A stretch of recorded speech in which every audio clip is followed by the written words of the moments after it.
ভালো আমল অনুযায়ী তার কবর জগৎও তেমন সুন্দর হবে, আবার জান্নাতটাও তেমন সুন্দর হবে। সুবহানাল্লাহ। জান্নাত যদি কোনো ব্যক্তি ভালো আমলের মাধ্যমে পেয়েও যায়, জান্নাতে যখন বান্দা যাবে,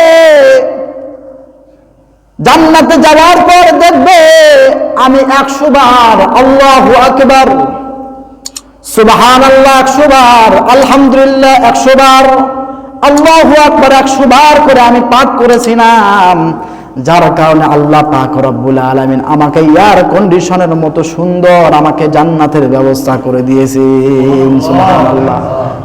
উদাহরণস্বরূপ বুঝাইতেছি, 5 তলা আল্লাহ পাক রব্বুল আলামিন জান্নাতের ব্যবস্থা আমাকে করে দিয়েছেন, কিন্তু দেখা যাবে আর একজন ব্যক্তি 200 বার করে পাঠ করেছিল সুবহানাল্লাহ, আলহামদুলিল্লাহ, আল্লাহু আকবার।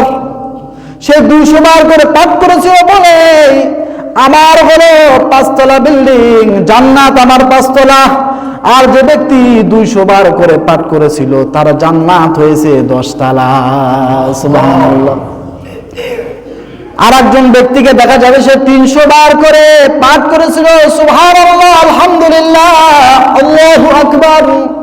300 বার করে পাঠ করেছিল, তার জান্নাত দেখা যাবে 15 তালা। সুবহানাল্লাহ।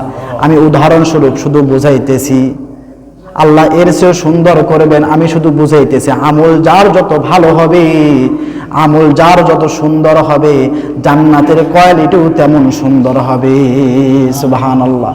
আফসোস করবে সেইটা হারে, কেন আমি সুবহানাল্লাহ একবার বেশি কেন বললাম না, আল্লাহু আকবার কেন আমি একবার বেশি বললাম না, আলহামদুলিল্লাহ একবার আমি কেন বেশি পাঠ করলাম না।